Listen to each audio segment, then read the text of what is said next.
नमस्कार। The public India में आपका हार्दिक स्वागत है। आज मैं दो तीन मुद्दों पे आपसे बात करना चाहता हूं और आपका ध्यान आकर्षित करना चाहता हूं, और जो आपकी टिप्पणी हो, जो आपकी प्रतिक्रिया हो, मुझे बताएं। आपने वो वीडियो जरूर देखा होगा, श्रोताओं ने और दर्शकों ने, जब माननीय मोदी जी बिहार गए और बिहार में वो एक पब्लिक रैली को एड्रेस कर रहे थे और बिहार के मुख्यमंत्री नीतीश कुमार जी उनके पास बैठे थे। और वो नीतीश कुमार जी जो भारतीय जनता पार्टी के साथ 15-17 साल रहे, फिर उन्होंने बीजेपी का साथ छोड़ा, फिर वो बीजेपी के साथ गए, फिर वो आरजेडी के साथ आए, फिर वो आरजेडी का साथ छोड़ के बीजेपी के साथ गए। और कल की जो ये मीटिंग हुई बिहार के अंदर जो आपने देखी, उसमें एक दृश्य ने जरूर आपका ध्यान खींचा होगा। आपने देखा होगा कि नीतीश कुमार जी ने, माननीय मुख्यमंत्री बिहार ने, नरेंद्र मोदी जी के पैर छुए, उनके पैर पकड़े। अब प्रश्न ये उठता है, यह विवेचना करना बहुत ज्यादा आवश्यक है कि आखिर बिहार के चीफ मिनिस्टर ने देश के प्रधानमंत्री के पैर क्यों छुए। पहला कारण यह हो सकता है कि माननीय मोदी जी ने एक बार कहा था, बिहार वालों के डीएनए के बारे में एक प्रश्न उठाया था और ये सबकी भावनाओं को ठेस पहुंची थी। न केवल बिहार वालों के भावनाओं को ठेस पहुंची थी, पूरे हिंदुस्तान में रहने वाले बिहारियों के मन में ठेस पहुंची थी कि बिहारियों के डीएनए पे माननीय मोदी जी ने कैसे प्रश्न उठा दिया। लेकिन लगता है, अगर पहला विकल्प यह है कि नीतीश कुमार जी ने माननीय मोदी जी के पैर इसलिए छुए कि महाराज हमारे डीएनए पे प्रश्न आगे से न उठाएं, इसलिए मैं आपके पैर छूता हूं। दूसरा विकल्प यह है, शायद उन्होंने पैर इसलिए छुए, जब पिछली बार आपको याद होगा, एक बार माननीय मोदी जी बिहार के अंदर आए थे तो उन्होंने कहा था 50,000 करोड़ दूं, 70,000 करोड़ दूं, 80,000 करोड़ दूं, 1 लाख करोड़ दूं, 1.5 लाख करोड़ दूं। ये सारी बातें उन्होंने की थी। और ये भी बात उन्होंने की थी कि बिहार को विशेष राज्य का दर्जा दिया जाएगा। बिहार को विशेष राज्य का दर्जा तो नहीं मिला। तो क्या नीतीश कुमार जी ने माननीय मोदी जी के पैर इसलिए छुए कि महाराज जो आपने वादा किया था कि आप बिहार को विशेष राज्य का दर्जा न दी, आपने नहीं दिया, मैं आपके इसलिए पैर छूता हूं कि आपने अपना वादा पूरा नहीं किया। तो माननीय मोदी जी, नीतीश कुमार जी ने शायद कहा होगा कि आपने 2 करोड़ रोजगार देने की बात की थी, वो तो आपने नहीं दिए। आपने 15 लाख हर आदमी को देने की बात की थी, वो तो आपने नहीं किया। आपने किसानों की आमदनी दुगनी करने की बात की थी, तो किसानों की आमदनी तो नहीं दुगनी हुई, लेकिन उनके खर्चे जरूर दुगने हो गए। किसानों से अगर आप बात करें, अन्नदाताओं से अगर आप बात करें, तो ये बताते हैं कि यूरिया के दाम भी 1.5 गुने हो गए, डीएपी के दाम भी 1.5 गुने हो गए, नकली बीजों की समस्या भी बहुत ज्यादा है, और किसानों को यूरिया और डीएपी ब्लैक में खरीदना पड़ता है। तो जो किसानों की इनपुट कॉस्ट है वो 1.5 गुनी हो गई है, और जो गेहूं के दाम हैं वो 15-20% बढ़े हैं। तो इसका मतलब यह है कि जो स्थिति 10 साल पहले उनकी थी किसानों की, और 5 साल पहले जो उनकी स्थिति थी और आज जो उनकी स्थिति है, उसमें लगातार गिरावट है। तो शायद मोदी जी के पैर इसलिए नीतीश कुमार जी ने छुए होंगे कि महाराज आपने देश के अन्नदाताओं को जो उनके लाभकारी मूल्य दिलाने की बात की थी, उनकी आमदनी दुगनी करके बात की थी, वो तो आपने नहीं किया। हाँ, इतना जरूर किया कि उनकी आमदनी कम कर दी, इसलिए मैं आपके पैर छूता हूं। हाँ, ये भी शायद तेजस्वी के साथ, जब आरजेडी के साथ जनता दल यूनाइटेड की सरकार थी, तो 17 महीने की सरकार में करीब 3 लाख लोगों को नौकरी मिली थी। जितनी नौकरी बिहार के अंदर उनके पहले पूर्ववर्ती कार्य में जब वो बीजेपी के साथ थे नहीं दी गई, और जब से वो बीजेपी के साथ आए हैं नहीं दी गई। और उस 17 महीने के समय में जब तेजस्वी के साथ उनकी सरकार थी, तो इतनी नौकरियां दी गई जिसमें कि उत्तर प्रदेश, मध्य प्रदेश के लोगों ने भी जाकर बिहार के अंदर नौकरी पाई। ये बड़ी अद्भुत बात थी कि जहां कहा जाता है कि बिहार के लोग दूसरे प्रदेशों में जाके नौकरी करते हैं, ऐसी स्थिति 17 महीने के अंदर आई, क्योंकि तेजस्वी ने वादा किया था जनता से कि हमारा मुख्य मुद्दा जो है वो हिंदू मुसलमान नहीं होगा, हमारा मुद्दा जो है धर्म के बीच में भेद डालना नहीं होगा, हमारा मुद्दा जो हमारे खिलाफ कहा जाता है कि एमवाई समीकरण की हम बात करते हैं, MY समीकरण नहीं, इस बार के लोकसभा के जो कैंडिडेट्स को आप देखेंगे तो उसमें अति पिछड़े और अति दलित बहुत ज्यादा हैं जो आरजेडी ने और कांग्रेस ने अनाउंस किए हैं। इसका माने जो MY की बात थी उसकी काट तेजस्वी यादव ने माई बाप से की और उसमें बाप में उन्होंने बहुजन को लिया, आधी आबादी को लिया, आदिवासियों को लिया और जो उच्च वर्ग के गरीब लोग हैं उनको लिया। इसका माने समावेशी जो मंत्र दिया। और देश की जनता की समस्याएं क्या है, देश की जनता की जो समस्याएं हैं क्या वो हैं? देश की जनता की समस्या क्या हिंदू मुसलमान है, ईद और बकरीद है, कब्रिस्तान और शमशान है, या देश के बच्चों की समस्या रोजगार है, नौकरी है? और नौकरी देने का प्रयास उस समय हुआ जब Tejashwi Yadav deputy chief minister थे। इसके बाद अगर नीतीश कुमार जी पैर छूते हैं, मोदी जी का तो शायद क्या इसलिए पैर छूते हैं कि जबकि आपके सरकार बनी है महाराज, जनता पूछ रही है कि तेजस्वी के साथ जब नीतीश जी थे तो जनता को नौकरी मिली, बच्चों को नौकरी मिली, और महाराज जब से आपके साथ मैंने संपर्क किया है तब से नौकरियां मिलनी बंद हो गई हैं। तो जनता मुझसे प्रश्न पूछ रही है। जातीय जनगणना की जो बात तेजस्वी ने की थी और उस समय नीतीश कुमार जी ने भी की थी, और बिहार के अंदर जातीय जनगणना हुई, उससे यह पता चला कि किस जात के कितने लोग हैं, और यह भी पता चला कि जिनके बारे में जनता सोचती थी कि इनकी जनसंख्या बहुत ज्यादा है वो बहुत कम निकली, और जिनके बारे में सोचा जाता था कि ये बहुत कम है बहुत ज्यादा निकले। और ये सब कुछ हुआ नीतीश कुमार जी की अध्यक्षता में जब वो प्रदेश के मुख्यमंत्री थे। तो क्या इसलिए पैर छुए कि माननीय मोदी जी, जातीय जनगणना पर जनता का बहुत ज्यादा दबाव पड़ रहा है और आप कृपा करके इसका विरोध मत कीजिए, और न केवल बिहार में बल्कि पूरे भारतवर्ष में जातीय जनगणना को करा दीजिए, वरना मेरी हालत बहुत ज्यादा खराब हो जाएगी, इसलिए मैं आपके चरणों में पड़ता हूं। देखिए, किसी के पैर छूना हमारे भारतीय संस्कार और संस्कृति में हाथ जोड़ना भी है, पैर छूना भी है, लेकिन पैर छुआ जाता है अपने से श्रेष्ठ का। लेकिन अगर श्रेष्ठ होने का पैमाना यह है कि आप मुख्यमंत्री हैं इसलिए प्रधानमंत्री के पैर छुएंगे, तो इसका मतलब तो सारे हिंदुस्तान के जितने मंत्री हैं और मुख्यमंत्री हैं वो जो भी प्रधानमंत्री होगा उसके पैर छुएंगे। तो ये तो बड़ी एक विचित्र स्थिति पैदा हो जाएगी। नॉर्मली जो बड़े नेता मिलते हैं और आपस में अधिकारी मिलते हैं, हम लोग प्रणाम करते हैं, हाथ जोड़ते हैं और अभिवादन करते हैं, लेकिन पैर छूना या तो अपने से श्रेष्ठ का जो ज्ञान में आपसे ज्यादा श्रेष्ठ हो और जो ये आपका गुरु हो।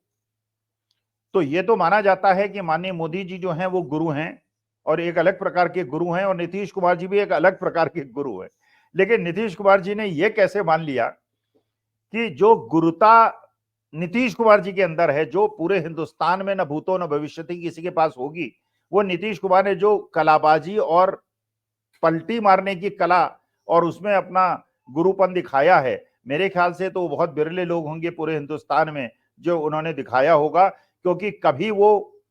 संप्रदायवादी हो जाते हैं, कभी वो कम्युनल हो जाते हैं, कभी वो सेकुलर हो जाते हैं, कभी जातीय जनगणना के पक्ष के हो जाते हैं, कभी जातीय जनगणना के विरोध में हो जाते हैं। लेकिन वो पैर क्यों छुए? अब नीतीश कुमार जी से किसी की मुलाकात हो तो उनसे पूछा जाए कि आपने ये पैर किस लिए छुए? कि विशेष राज्य का दर्जा नहीं मिला इसलिए छुए, किसानों की आमदनी नहीं बढ़ी इसलिए छुए,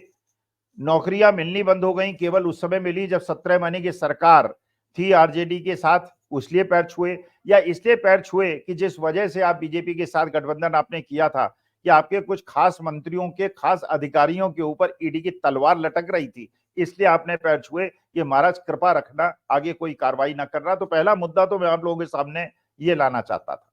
दूसरा मुद्दा मैं ये लाना चाहता था, तो एक प्रलाप हो रहा है, गौरव वल्लभ की बात हो रही है, रोहन गुप्ता की बात हो रही है, संजय निरुपम की बात हो रही है। जबकि रोहन गुप्ता 2 इलेक्शन नहीं लड़े, मतलब गौरव वल्लभ लड़े 2 इलेक्शन, एक झारखंड से लड़े और एक उदयपुर से लड़े, और दोनों इलेक्शन बुरी तरह से हारे।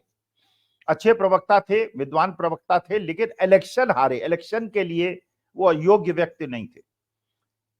जो रोहन गुप्ता थे, जो अक्सर प्रवक्ता बनते थे और कांग्रेस का पक्ष रखते थे, उन्हें अहमदाबाद ईस्ट की सीट दी गई, उन्होंने लड़ने से इनकार कर दिया, बल्कि यहां तक कि उन्होंने कांग्रेस भी छोड़ दी और बीजेपी ज्वाइन कर ली। संजय निरुपम वो सीट से लड़ना चाहते थे और पहले भी वो इलेक्शन हार चुके हैं, एक आध बार जीते भी हैं, लेकिन वहां पे जब महाअघाड़ी है तो उसके अंदर शिवसेना से, एनसीपी से समझौता करने की बात थी और त्याग करने की बात थी, जो कांग्रेस ने बड़ा दिल दिखाते हुए मुंबई के अंदर, महाराष्ट्र के अंदर और पूरे हिंदुस्तान के अंदर किया। क्योंकि इस समय की लड़ाई महत्वाकांक्षाओं की लड़ाई नहीं है, इस समय की लड़ाई जो है वो लोकतंत्र को और संविधान को बचाने की लड़ाई है, जो इंडिया गठबंधन ने समझा है, पूरे हिंदुस्तान में उसका परिलक्षण हो रहा है। लेकिन जब ये गोदी मीडिया नैरेटिव फैलाता है, जब रोहन गुप्ता की बात करता है, गौरव वल्लभ की बात करता है, संजय निरुपम की बात करता है, तो चौधरी वीरेंद्र सिंह की बात नहीं करता। चौधरी वीरेंद्र सिंह हरियाणा के एक तरह से सबसे कद्दावर नेता है और उनकी जो पारिवारिक पृष्ठभूमि है, क्योंकि ये माना जाता है हरियाणा के अंदर और वेस्टर्न यूपी के अंदर कि तीन ही चौधरी हैं जिनको चौधरी माना जाता है, एक चौधरी छोटू राम, एक चौधरी देवीलाल और एक चौधरी चरण सिंह। चौधरी चरण सिंह साधारण व्यक्तित्व के, सामान्य व्यक्तित्व के, किसानों के हितकारी व्यक्ति थे, जनता से दरवाजा उनका खुला रहता था। चौधरी देवीलाल भी उसी प्रकार चौधराहट थी उनकी, जनता से मिलते थे, जनता संपर्क स्थापित करते थे और चौधरी देवीलाल की उस परंपरा को उन्होंने उनके परिवार वालों आगे नहीं बढ़ाया और उनके जो पौत्र हैं और उनके जो आगे परिवार के लोग हैं, दुष्यंत चौटाला जी वगैरह, जो चौधरी देवीलाल की परंपरा को आगे नहीं बढ़ा पाए। आज हर गांव के अंदर जिस प्रकार का विरोध उनका हो रहा है और जिस प्रकार से लोग उनको छोड़ छोड़ के जा रहे हैं, उससे परिलक्षित होता है। चौधरी छोटू राम सबसे पुराने और सबसे ज्यादा इज्जत पाने वाले चौधरीयों में से गिने जाते हैं और चौधरी वीरेंद्र सिंह चौधरी छोटू राम के परिवार के, खुद भी मेंबर ऑफ पार्लियामेंट रहे, कांग्रेस के दिग्गज नेता रहे, भारतीय जनता पार्टी में चले गए थे और उनके बेटे चौधरी ब्रजेंद्र सिंह पिछली बार में जो आईएएस में थे, आईएएस से रिजाइन करके राजनीति में आए थे और बीजेपी से इलेक्शन लड़े थे और अच्छी मार्जिन से जीते थे। कुछ दिन पहले उन्होंने कांग्रेस ज्वाइन की थी बीजेपी छोड़ के और आज चौधरी वीरेंद्र सिंह ने भी बीजेपी छोड़ के कांग्रेस ज्वाइन की और उनकी पत्नी भी विधायक है। मतलब सोचिए, चौधरी वीरेंद्र सिंह भी मेंबर ऑफ पार्लियामेंट थे, उनके बेटे जब उन्होंने टिकट लेने से इनकार किया, अपने बेटे को टिकट दिलाया, उनके बेटे आईएएस की नौकरी छोड़ के पार्लियामेंट का इलेक्शन लड़े और अच्छी मार्जिन से जीते और चौधरी वीरेंद्र सिंह की पत्नी भी चुनाव जीती। इसका माने आप ये जरा एक तुलना करने का प्रयास कीजिएगा कि एक तरफ जरा गौरव वल्लभ को रखिएगा, रोहन गुप्ता को रखिएगा, संजय निरुपम को रखिएगा और एक तरफ केवल एक परिवार को रखिएगा जिसमें चौधरी वीरेंद्र सिंह होंगे, ब्रजेंद्र सिंह होंगे और चौधरी वीरेंद्र सिंह की पत्नी होगी और चौधरी छोटू राम की विरासत होगी। तो इसका मतलब यह है कि जो एक जनता को ये दिखाया जा रहा है कि कांग्रेस टूट रही है और कांग्रेस से लोग छूट रहे हैं, ये तो वास्तविकता में भारतीय जनता पार्टी के जमे जमाए नेता जिस प्रकार से भारतीय जनता पार्टी को छोड़ रहे हैं, उस झुंझलाहट से और उस मैसेज को कवर करने के लिए मैसेज दिया जा रहा है कि ऐसे प्रवक्ता कांग्रेस छोड़ रहे हैं जिन्होंने आज तक कोई चुनाव नहीं जीता है। बुद्धिमान होना एक बड़ी अच्छी बात है, पढ़े लिखे होना एक अच्छी बात है, लेकिन चुनाव जीतने के लिए बहुत ज्यादा संघर्ष करना पड़ता है। जमीनी स्तर के जो आपके कार्यकर्ता आते हैं उनको रिसीव करना पड़ता है, उनको चाय पिलानी पड़ती है, उनका कुशल क्षेम पूछना पड़ता है, उनके क्षेत्रों में जाना पड़ता है और जब कोई नेता, दिग्गज नेता दिल्ली से आता है तो उनके लिए बसों का इंतजाम भी कराना पड़ता है और उनके लिए आपको सारे घर के दरवाजे खोलने पड़ते हैं और एक प्रकार से आपका जीवन जो है वो बिल्कुल जनता के सामने ओपन हो जाता है और उसके बाद कोई आपकी पर्सनल मैटर्स नहीं रह जाते जब आप राजनीति में आते हैं। तो ऐसे प्रवक्ता और ऐसे प्रबुद्ध लोग जो ये सोच के आते हैं कि वो राजनीति में आएंगे और क्योंकि बड़े बुद्धिमान हैं और क्योंकि उनको पार्टी ने प्रवक्ता बना दिया है इसलिए उन्हें लोकसभा विधानसभा का चुनाव तो नहीं जीत सकते, लेकिन वो राज्यसभा भेज दिए जाएंगे। तो कितनों को आज की तारीख में कांग्रेस राज्यसभा भेज सकती है? ऐसे बहुत सारे लोग हैं जो प्रवक्ता थे, बड़े बुद्धिमान थे, लेकिन राज्यसभा भेजने की सीमाएं हैं क्योंकि आज विधायक ही कांग्रेस के बाद बहुत कम है और तलवार लटक रही है जो विधायक हैं उनके ऊपर, ईडी और सीबीआई की तलवार लटक रही है। तो ऐसे समय में जो बचे हैं और जो निष्ठावान लोग थे और जिनका जमीनी स्तर पर कोई प्रभाव है, ऐसे लोगों को अपने साथ जोड़े रखना बहुत ज्यादा आवश्यक है या ऐसे लोगों को जोड़ना बहुत आवश्यक है जो कि जनता से जिनका कोई संपर्क नहीं है, केवल यह है कि वो बुद्धिमान लोग हैं, प्रबुद्ध लोग हैं और वोट ऐड नहीं कर सकते, लेकिन जब मौका मिलता है तो वो अच्छा, अब क्या ये लोग सोच रहे हैं, क्या रोहन गुप्ता सोच रहे हैं, क्या ये गौरव वल्लभ साहब सोच रहे हैं, क्या ये संजय निरुपम सोच रहे हैं? मैंने कल्पना कीजिए कि क्या 2024 जून के बाद, क्योंकि जो आरपीएन सिंह थे, जो जितिन प्रसाद थे, जो अशोक चव्हाण थे, जो प्रफुल्ल पटेल थे, इन लोगों को तो पद मिल गए। अजीत पवार को पद मिल गया, छगन भुजबल को पद मिल गया, इन लोगों को पद मिल गए, हेमंत विश्व शर्मा को पद मिल गया और शुभेंदु अधिकारी को पद मिल गया। इन लोगों ने, जिन्होंने पार्टी छोड़ी थी, उस समय छोड़ी थी जबकि चुनाव बहुत दूर था, तो इनको चुनाव में जीतने के लिए, इनका उपयोग करने के लिए इनको राज्यसभा भेज दिया गया, इनको मंत्री बना दिया गया, इनको मुख्यमंत्री बना दिया गया। लेकिन जब आज चुनाव सिर पे खड़ा है और इस बात की बहुत बड़ी संभावना है कि ये चुनाव इंडिया गठबंधन जीत जाएगा, क्योंकि पूरे हिंदुस्तान से जो मैसेजिंग हो रही है, जो मैसेज आ रहे हैं हर जगह, झंझारपुर में बिहार के अंदर जिस प्रकार बीजेपी के नेताओं के यहां प्लेटें चली हैं और कुर्सियां चली हैं,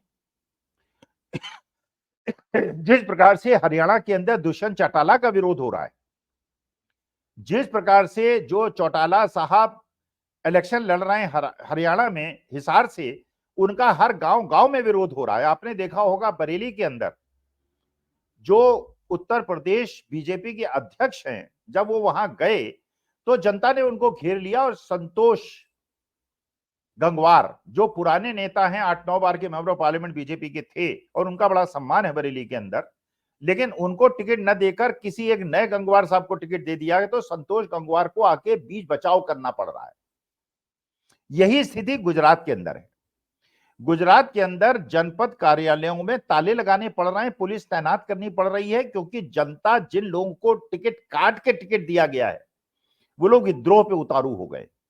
तो बहुत सारे कांग्रेसियों को अपने पार्टी में बुलाने की वजह से आपने ये मैसेजिंग तो कर ली कि कांग्रेस टूट रही है, लेकिन वास्तविकता यह है कि बीजेपी आज अंदर से टूट रही है और बीजेपी के अंदर इतना बड़ा विद्रोही गुट पैदा हो गया है, जो कि इलेक्शन में मन मुताबिक उम्मीदवार न आने की वजह से अंदर अंदर भीतर घात करने का प्रयास कर रहा है, जो कि बीजेपी के बड़े बड़े नेताओं को पता चल गया है। राजपूत ऐसे लोग थे, क्षत्रिय ऐसे लोग थे जो बीजेपी के साथ पूरी तरह से खड़े हुए थे, लेकिन पुरुषोत्तम रूपाला ने जिस प्रकार का स्टेटमेंट दिया है और जिस प्रकार के स्टेटमेंट का उनको विरोध, उनके जो पाटीदार समाज के लोग उसका विरोध कर रहे हैं और कमेंट कर रहे हैं, उससे पता चलता है कि भारतीय जनता पार्टी के बड़े नेता इस बात में अक्षम हो गए हैं कि वो पाटीदारों, राजपूतों और क्षत्रियों के बीच में समझौता करा दें और जो क्षत्रिय समाज की भावनाओं को ठेस पहुंची है, उनकी महिलाओं और घर की बेटियों पे जिस प्रकार के आरोप लगे हैं कि रूपाला साहब को टिकट राजकोट का वापस लिया जाए और किसी और को दिया जाए, तो अगर रूपाला साहब का टिकट काटते हैं तो पाटीदार 17% नाराज होते हैं और नहीं काटते हैं तो 10% क्षत्रिय नाराज होते हैं। और केवल गुजरात के क्षत्रिय नाराज नहीं होते, राजस्थान, हरियाणा, उत्तर प्रदेश के क्षत्रिय भी नाराज होते हैं। सहारनपुर के अंदर जो राजपूतों और क्षत्रियों की मीटिंग हुई, उसमें इतना बढ़िया रिस्पांस मिला राजपूतों को कि वो ये कह रहे हैं कि हम जो बीजेपी के पक्के सपोर्टर्स रहे, इस बार हम बीजेपी को वोट नहीं देंगे। तो जो गांव गांव से, कस्बों कस्बों से मैसेज मिल रहा है, वो ये मिल रहा है कि इस बार का चुनाव विपक्षी दल नहीं लड़ रहे हैं, बल्कि जनता लड़ रही है। और जब जनता चुनाव लड़ने पे उतर आती है तो वही हश्र होता है जो 1977 में इंदिरा जी का हुआ था और संजय गांधी का हुआ था। इतने दिग्गज नेताओं को रायबरेली में और अमेठी में चुनाव हारना पड़ा था। तो ऐसी परिस्थिति में जो पूरे देश से माहौल बन रहा है, तो क्या गौरव वल्लभ साहब ये सोच रहे हैं कि भारतीय जनता पार्टी उनको राज्यसभा का टिकट दे देगी? अगर 2024 का चुनाव जीतेगी तो क्या दे देगी और हार गई तो क्या दे देगी? क्या संजय निरुपम को कुछ फायदा होगा? और संजय निरुपम जानते हैं कि अगर वो में चले भी गए तो उसके बाद भी उनको जीतना तो असंभव है, क्योंकि वहां महाअघाड़ी की जिस प्रकार से लहर है महाराष्ट्र के अंदर और बिहार के अंदर, जिस प्रकार की लहर वहां पे सीपीआई, सीपीएमएल, सीपीएम, आरजेडी और कांग्रेस के बीच के गठबंधन और जिस प्रकार के जातीय समीकरण बना के एमवाई के साथ साथ बाप को उन्होंने जोड़ा है, उससे जो लहर बनी है उसका, और गुजरात के अंदर, राजस्थान के अंदर, क्योंकि जो मेरा अपना अनुमान है, हरियाणा में 10 में कम से कम 5 सीट बीजेपी हार रही है, दिल्ली में कम से कम 7 में से 3 सीटें हार रही है, और राजस्थान में इस बार कम से कम 15 सीटें हार रही है। और मोदी जी को प्रधानमंत्री बनने के लिए आवश्यक है कि 2019 में जो जितनी सीटें उनको मिली थी उसमें कमी ना हो, क्योंकि 303 सीटें मिली थी और 273 एब्सोल्यूट मेजॉरिटी के लिए चाहिए। 30 सीटें जो कम हो रही हैं वो तेलंगाना में, वो आंध्र प्रदेश में तो खैर बीजेपी की कोई सीट नहीं थी, झारखंड में, बिहार में, महाराष्ट्र में, हरियाणा में, दिल्ली में, राजस्थान में मिला के कम से कम 100 सीटें कम हो रही हैं। इसलिए ये लोग जो बीजेपी ज्वाइन जिन्होंने की है सोच करके बीजेपी में जाके इनको कुछ मिलेगा, तो मुझे लगता है खाली हाथ इनके रह जाएंगे, इन्हें मिलना कुछ नहीं है। लेकिन हाँ, अगर इनकी कोई सीडी या कोई फाइल या कोई ऐसी चीज फंसी हो, उसके लिए इन्होंने पार्टी चेंज की है और वहां गए हैं, तो अलग मुद्दा है। लेकिन चौधरी वीरेंद्र सिंह का कांग्रेस में आना, राहुल कस्बा का राजस्थान के अंदर बढ़िया चुनाव लड़ना, और जिस प्रकार से सीपीआईएम से कांग्रेस ने वहां गठबंधन किया है, और जिस प्रकार से वहां पे जो बाप पार्टी है, जो आदिवासियों की पार्टी है, उससे एडजस्टमेंट किया है, उससे ऐसा लगता है कि इस बार की परिस्थिति बीजेपी के लिए बिल्कुल अलग हो गई है। और नीतीश कुमार ने मोदी जी के पैर क्यों छुए, अगर आप लोगों का उसका कोई कारण पता हो तो कमेंट बॉक्स में बताइएगा, जिससे मुझे भी मार्गदर्शन मिले, क्योंकि मैं समझ नहीं पा रहा कि उन्होंने माननीय मोदी जी के पैर क्यों छुए। नमस्कार, धन्यवाद।